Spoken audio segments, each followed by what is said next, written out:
there for Occhi Magazine channel. I'm here with my boy Dion Tucker, discussing his focal dystonia. Is that right? Focal dystonia? Yeah, that's right. That's right. Yeah. So this is a problem that can afflict many. I would say probably more brass players than woodwinds, but it could technically happen to any woodwind player. Correct? Yeah, correct. There are definitely woodwind players that deal with it. I know I've seen flute players, a couple clarinet players, for sure. But I've also seen guitar players, pianists, drummers, the like all different kinds of musicians this can happen to. But this particular form of embouchure dystonia, I think, happens more to brass players than woodwind players. Oh, okay, gotcha. I'm sorry. Yeah, yeah, I remember. It is. You said embouchure dystonia. Yeah, Yeah. it's essentially focal dystonia just refers to a specific like group of muscles. So it's not like dystonia of the whole body. So it's focal to one group of muscles.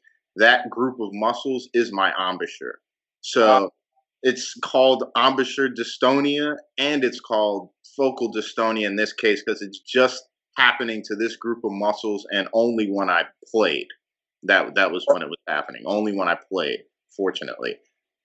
wow. Okay. So it's only man, and talk about like bad timing. So it only happened when you played. Yeah, yeah. I mean, fortunately, it didn't affect any other aspects of my life, like eating or blowing out a candle or anything. Sometimes that happens to people. It carries over to other aspects of life too, and it makes it really difficult. But this was only when I went to play, these symptoms would happen. Oh, okay. Wow, man. Yeah, see, I'm already learning something new about this. Yeah. And I knew nothing about this before it happened to me, like absolutely nothing.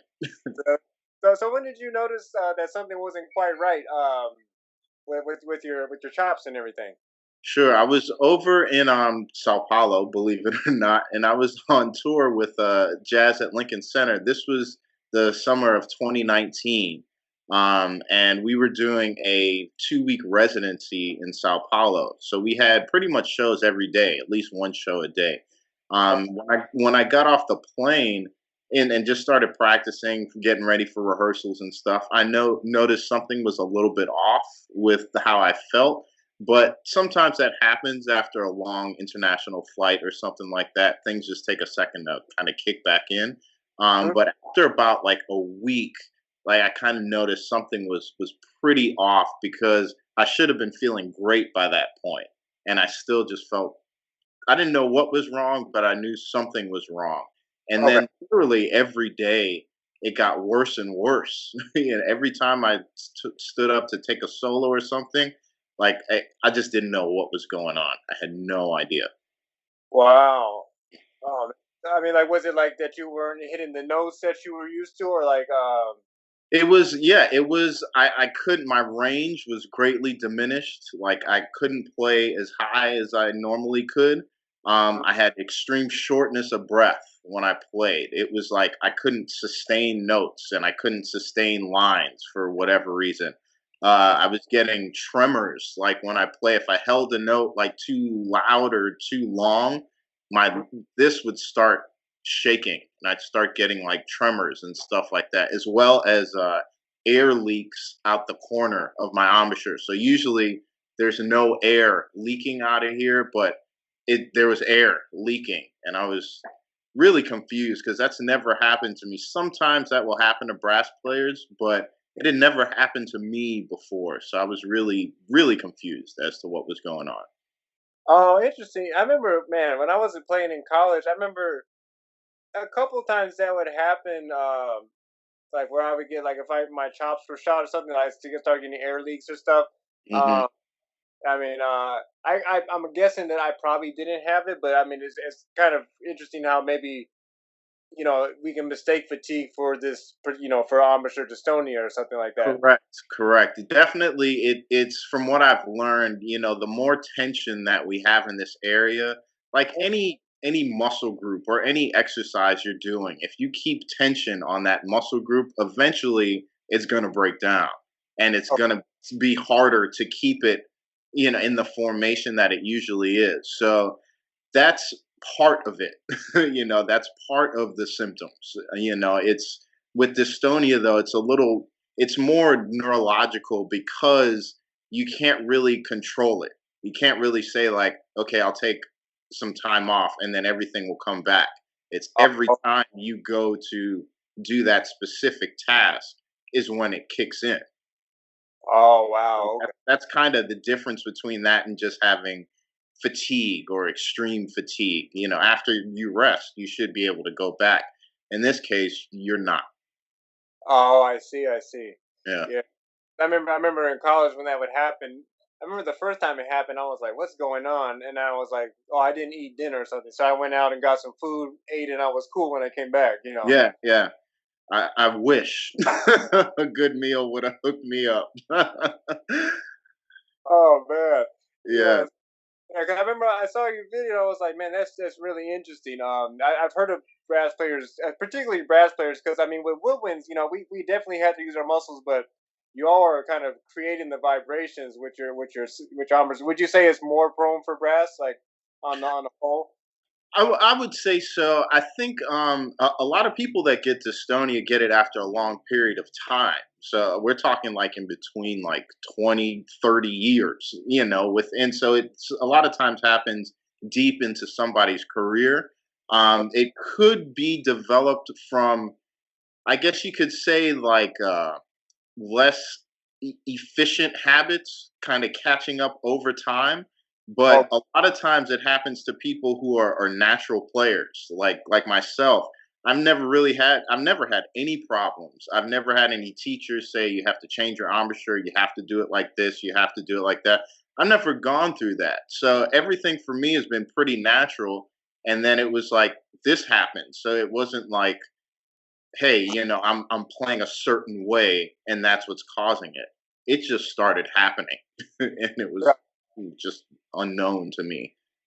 Oh man, yeah. I mean, and I guess that can be scary. I guess that leads to my next question. Like, what was your initial reaction? Like, once you got the diagnosis and they said it was this, what was your thought process and everything? Yeah, it was at first it was fear.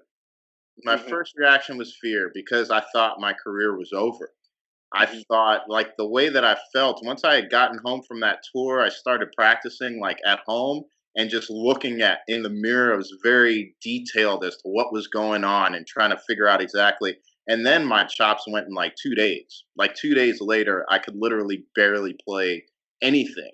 So that fear kind of set in right away of is my career over?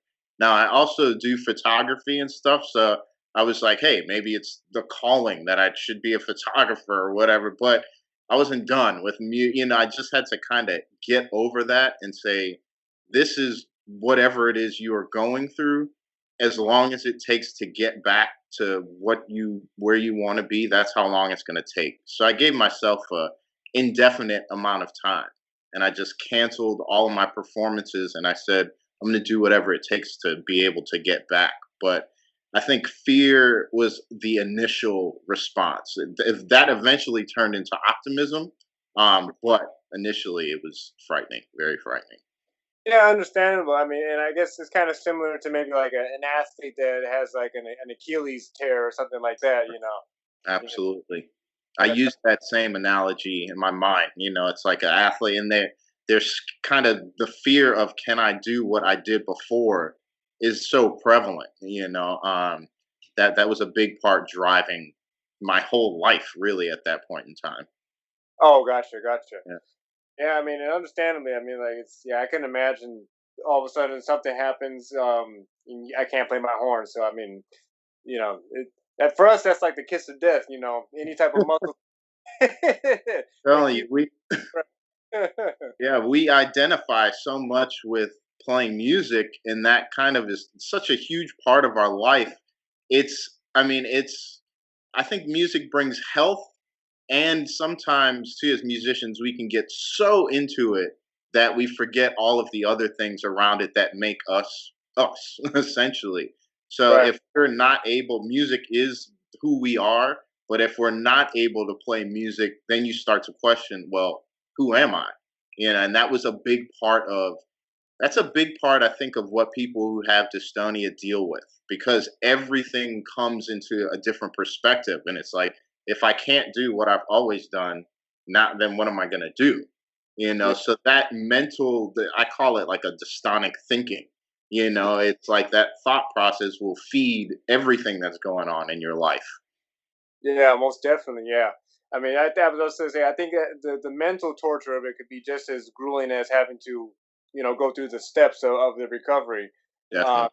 and I was gonna ask, like, so when you got the diagnosis, and then like you kind of set in your mind you're gonna do this. Like, what were the steps that you had to take for the road to recovery, so to speak? Yeah, well, fortunately, I was able to find some information on the internet about this because, like I said, I never heard of it. And after I had originally realized what was going on, I contacted a good friend of mine named Sam Burtis, who's a trombonist, and I remember that he had dealt with Bell's palsy, and I know he had to rebuild his embouchure a couple of times. So I reached out to him to see if he had some exercises and stuff, just to kind of get my mind going in the right direction, which he definitely did, and just kind of explained to me more like you haven't lost your ability to play, you've lost your timing. And I never really thought about it as timing because when we play, we just pick up the horn and we just go. We don't Yeah. really think about oh my God, my corners, I have to breathe and all of that. So it screws up your body's timing of just doing something naturally. Mm. And because I was thinking so much, that made it really, really bad. So he gave me a couple of exercises to put my mind in the appropriate place, stop thinking so much about all that. And then little by little, that ball started to roll and my timing started to come back. I was also able to work with like truly the best person out there. Her name's Jan Kagarice, and Jan has helped like so many musicians recover from this. That was really life changing. She has specific exercises to help you rebuild your embouchure because you can't go back to what you were doing before. You have to create something new. Oh, okay. And So I think that's what takes a lot of people out is they spend a lot of time trying to get back to what they were doing before, and that way it's just broken. So it's easier to figure out a different way than it is to try and fix the old way. And once you can accept that, then you can start to progress for sure. is it like maybe the thought that maybe what you were doing before is the reason why this is happening, and that's why she says to start from scratch, kind of? That's part of it, but it's also like the deficiencies that there's and when you learn a more efficient way to do it, then your body will go with that. Oh, So okay. it's like efficiency in movement. Like if you were doing something deficient before, once you find out how to do it right, your body's like, "Thank you. I'll take this way, please." you know, and it will embrace that far greater than trying to fix what's broken. So that was the biggest shift. I just had to accept what I did before. My last 28 years is over. Like I'm not going back. What's the new way forward? And it Uh, was always about like forward thinking, like how do I get out of this, not like what I lost. I just forgot about that. oh man, yeah, Yeah. that's cool, man. I mean, man, yeah, kudos to you for being able to do that. I know some cats would really have a mental struggle with that. Yeah, yeah, definitely. It was good to have a great support system. Also, my wife was very supportive, and she just said, "Hey, do what you have to do. Really, this is your career. So even if it's a couple of months, if it's a year off, what is that in the grand scheme of things? So do what you have to do. So having that support system was just amazing and essential. Yeah, yeah, let's say yeah, it really is. I mean, because it can be a dark road at times, especially if you're trying to do something like that on your own. Yeah. Yeah, how long was the total time? Would you say for all this, like to where you got back to what you were before, or maybe you were even got even further than what you were before? Like, what was the total time? Would you say? Sure. I would say after about 6 months, I was back to 100%. Wow. Um, and continuing on, like I feel way better than I've ever felt in my career. That was one of the goals that Jan set for me. She was like, I want you to be better than you were before. And so I'm definitely far better than I was before. But after about 6 months, I was back to 100%. A lot of people that deal with this, though, it can take years, really. Right. I was able to flip it pretty quickly because I recognized it and I stopped. A lot of Okay. people will play for like years, like literally 8, 9, 10 years, dealing with these symptoms, and then it's very hard to flip it after that. So that's why it may take a year to recover. After about 2 weeks, when I knew something was wrong with me, I stopped playing. Like I was like, I know something is wrong, so I didn't get too deep into the hole, Got with the dystonic thing. So that's how I think I was able to turn it around pretty quickly. Okay, gotcha, man. Then, yeah, I'm sitting here thinking like, what would I do even for me, 6 months seems like a long time. But if you're saying it could be years, then that's pretty deep. Is there anything that musicians can do to prevent this, or is it just it's just a pick of the lottery? You just might get it no matter what. Yeah. So yeah, it might just happen to some people. I mean, I personally thought I was a pretty healthy player. Warming up, warming down, making sure I practiced all the time, all those things. And it happened to me.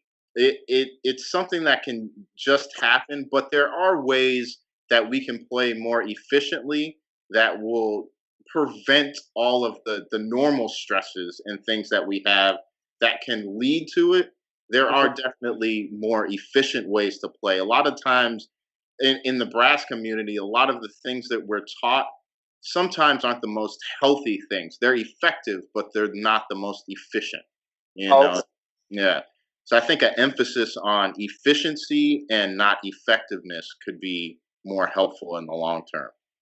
Okay, gotcha. I mean, and I think maybe they can even start doing that in the college level. I mean, because I know for myself, we had maybe some guest artists come in, and like this is undergrad and grad school for myself. Maybe 2 or 3 times we had someone talk maybe about doing yoga and like wellness and maintaining. And my teachers would tell me about like my hand health, but it wasn't like anything that was very prominent. You think like these that might like they should incorporate these into the curriculums of some schools, or and that might help health. Absolutely. I mean, I think it would help overall health of the student because once again, we look at ourselves like musicians. So everything is so music focused. We don't take into account how the entire body is playing a part in that process. And Mhm. really, the brain is driving everything, so mental health is number one, I think. And I think for us, it's dealing with mental health sometimes that has to take place away from music Yeah, and physical exercise and yoga and breathing exercises. All of these things are really important to this, that's going to drive everything else. So there definitely should be a more holistic approach in teaching and especially in colleges for to be a musician, in my yeah, opinion. gotcha. I mean, and as a musician that's been on the scene for a while, can you maybe describe some of the ways musicians don't take care of themselves, like when they're on the road, that can like maybe negatively affect their career, embouchure wise, health wise, or any of that stuff? Yeah, yeah. I think sometimes when we're out traveling, sometimes we're in road mode. Yeah, Everything is different. When we get to eat is different. When we have to do things, sometimes when we're at home, have a schedule and we get up and we have things to do. We're on the road. Sometimes all we have to do is play. So right. you have extra time to do things, and what do you do in that extra time? Sometimes the first thing you think about is not to go to the gym or something like that. You'd rather lay in bed and watch some TV or something like that. But I think an important like exercise regimen on the road is a must. Sticking as close to your eating schedule as you can, that's very important too, because there's a lot of late nights, there's a lot of odd travel times and stuff like that. But if you can keep feeding this, some good food at like a normal time and try to keep yourself as normal as you can, that's helpful too. The hang is very tempting. It's very tempting to go out and hang out all the time, but it's about finding that balance. All about finding that balance for your brain, basically. Oh, most definitely. I mean, I know myself. I've been guilty as you know, of the hang, but We all are. We all are. you know. But I mean, yeah, I have to say I agree because I mean, like at the end of the day, even though you might be in a killing city, like and there's a lot of stuff to do. Essentially, you have to kind of remind yourself you're there for work. It's not vacation time. That's right. And I know for myself, especially even in recent years, I've been kind of just doing more. I would say more of maintaining cardio and, physical and mental well-being than even actually practicing. I guess Yeah. and I think that's an evolution that maybe some students don't realize as they're in college. Maybe it's always about the shedding aspect as opposed to these other things that you do outside of the practice room really contribute to what you're going to do when you get on stage and just in general. Absolutely. I think it was Ron Westray, great trombonist, that told me when I was in college. He said this is going to be the most time you have to practice in your life. So get it in now.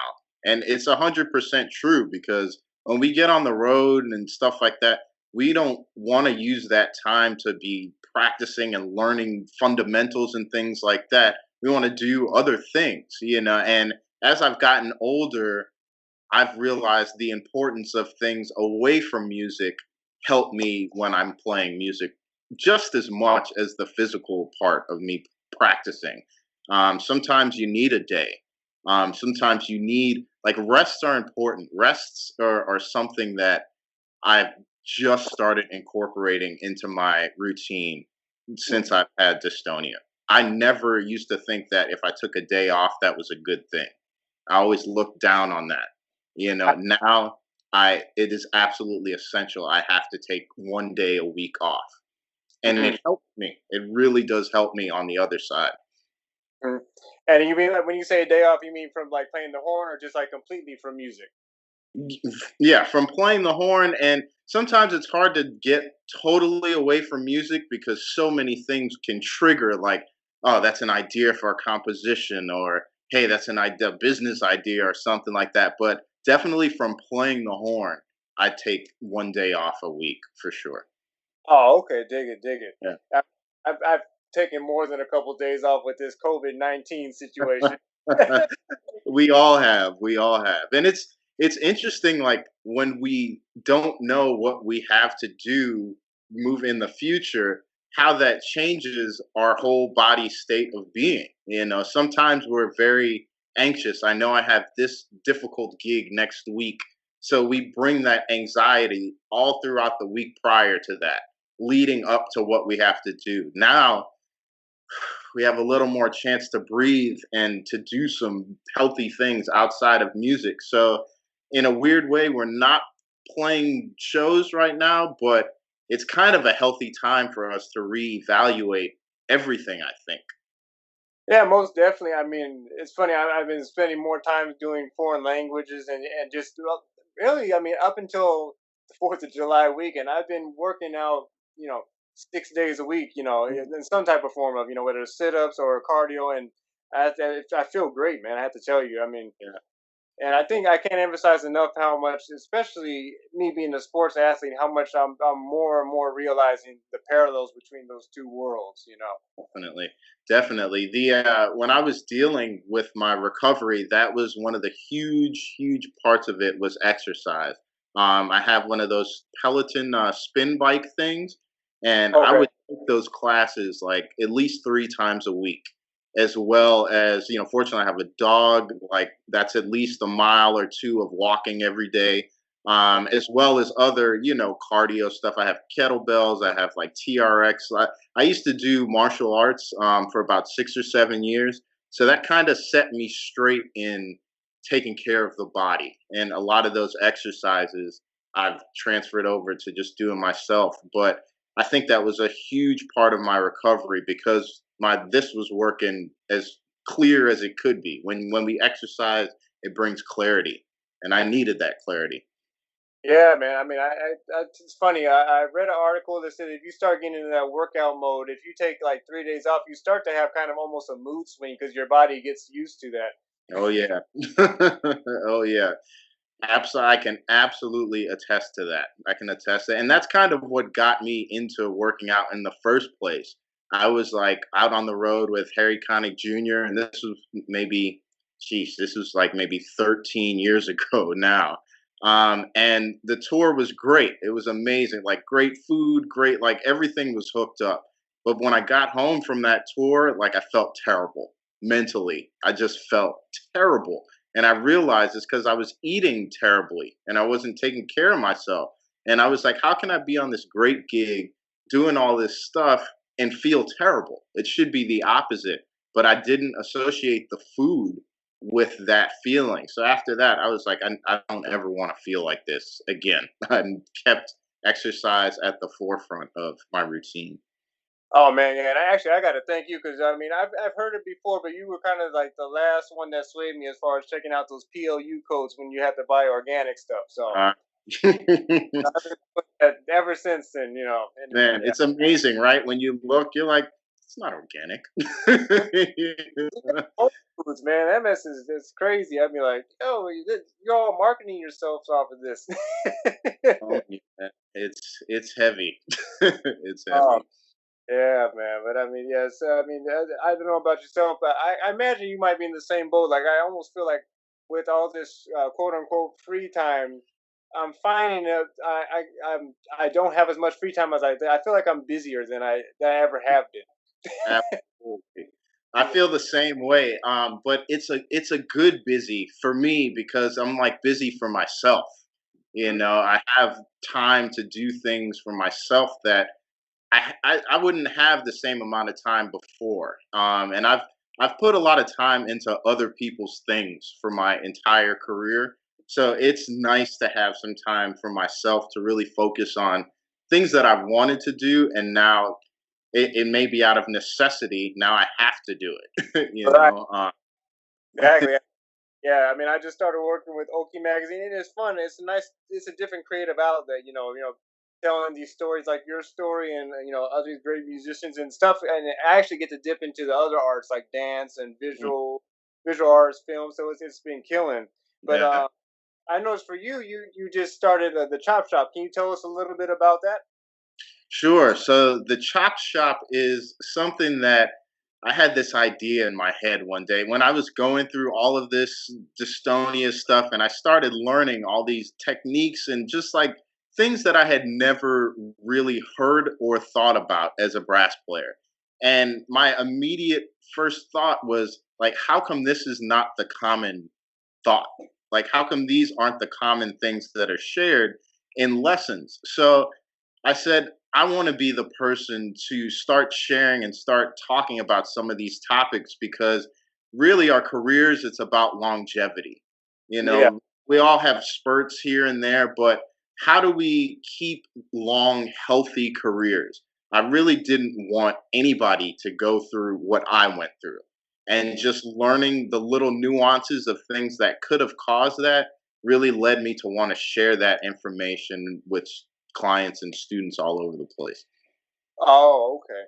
So Nah, that led me to say, hey, I want to start sharing this information. And the chop shop that just kind of like came to me. I was like, that kind of works. I like that. The chop yeah. shop. And I just built it from there. And here we are today. Nice, nice. And you just recently launched it, right? It's something you. Yeah, yeah. It's maybe about, this is maybe about 3 weeks old now. Oh, okay, killing, killing. And so it's like a kind of a platform for you to discuss these issues. And is it also for? Correct me if I'm wrong. I mean, I probably am wrong. Is it for private lessons for you as well, or is it just kind of? Absolutely. Absolutely. It's definitely for private lessons. So you can go on the website www.thechops-shop.com, and there's a whole schedule that you can schedule a lesson with me. And I also make weekly videos where I'm sharing some of these tips and strategies with people that, if you get something from it and it can change your thought process and make things more healthy, Like that's why I put that information out there because I really want people to start evaluating what it is they do, the efficiency, not just the effectiveness, the efficiency of what we do. Oh, okay, dig, man. I mean, that's a nice endeavor, man. I mean, and I think it'll be appreciated by, yeah, maybe not even just musicians. I think just everyone, because again, there's so many parallels I'm finding, between. I said I keep saying sports, but that's just because I'm a big sports fanatic. But Yeah, yeah, I mean, I feel like a lot of the preparation that they go through is something similar like us, especially woodwind players. I mean, not that drummers don't go through it, but I mean, we have our hands, our chops, our cardio that we have to take care of. So yeah, when I saw your story, I was like, this is kind of right up that alley. It's like I can almost imagine it's like, someone gets this major injury and they're on the road to recovery. But no one ever thinks about musicians getting injured, and we do. So yeah. Yeah, definitely a lot of my retraining mentally came from sports mentality. I read the book The Inner Game of Tennis, yeah, which was just like a lot of musicians read that book. That's so close to how we think, that book was super helpful. And it's interesting too because I started getting into a lot of Kobe Bryant's philosophy and mentality. Like, and you could say what you want about. I mean, I think Kobe was one of the greatest finishers of all time. Finished the game like he had that what I call the clutch gene. yeah, So like at the most crucial time, give it to me and let me do it. yeah, I thought I use that mentality a lot with myself. When I play music, like it's a really hard solo and it's really exposed. All right, give it to me. yeah, Like mentally, I want to be able to overcome whatever the quote unquote most difficult thing is for me, and a lot of that mentality that he had of like not being outworked. If you wake up and start working at 5 a.m., you're already ahead of the game, yeah, so all of these things like I used in my recovery, and I was like, I'm gonna work as hard as I can. I'm not gonna have any excuses. I'm putting this on me, and I'm going to use these mentalities of how to get that. I mean, they call it the Mamba mentality in the yeah. sports, or but how can I get that clutch gene to know like, hey, I've been through all of this, but when it's time to go and take that last shot or play that exposed solo or whatever, give it to me. Like I know I can do it. Right. No, I mean, and that me being from LA, that's my dude right there. So, Yeah. What a tragedy, Rest in peace. Rest in peace. but yeah, I mean, it's funny how he had that mentality. This might be another video topic we might have to do another day. Is just him and Jordan had that kind of I'm gonna dominate this, and Kobe came wasn't quite as successful, but I mean he came close, and I mean. Again, I'm gonna probably get some dislikes on this video for saying it, but I think he was a better shooter than Jordan. I mean, Jordan, obviously had more Yeah. that stuff. But I mean, yeah, if Kobe had maybe gone to college, maybe it might have been a little different. But who knows? But either way, he's still my favorite Laker. Might be my favorite player of all time. So Yeah, yeah. It took me a while to warm up to it, but just realizing, a lot of times we don't think about people's stories overall. We see what they do, we see performances, we're like, wow, that person's amazing, but we don't really know what else went into getting them to that point. And I realize how important all those other things are to getting us to these high levels of efficiency. And that's kind of like the biggest thing with the chop shop that I want to share, like the mental freedom that you can unlock, mm, and how that can lead to confidence and better playing and just having an overall healthier musical experience. Because it's been a long time since I've just sat down and just thought about music when I'm yeah, on the bandstand. It just feel free to be able to do whatever. That I mean, talking about since I was like a kid, like and just doing it for the love of it. As the more you get into it, the deeper you get into it, you start thinking about a lot of stuff, and you get away from just the love of sitting down and doing what you love to do. Right, and I guess that's might be one of the great things. I mean, I hate to say great in a time like this, but it is kind of a blessing in disguise to kind of enjoy just the art form again. Yeah. Yeah.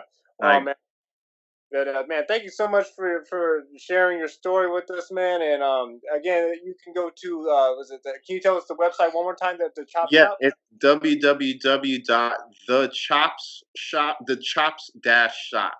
So thechops-shop.com. And you can find information about me there. You can book a lesson, and all of my videos are posted there as well. Oh man, yeah, man, I wish you the best of success with this thing, man, and I'm sure it'll take off, man. Man, I appreciate. I'm in it for the long haul, so I'll be here whenever anybody's ready. I'll be there.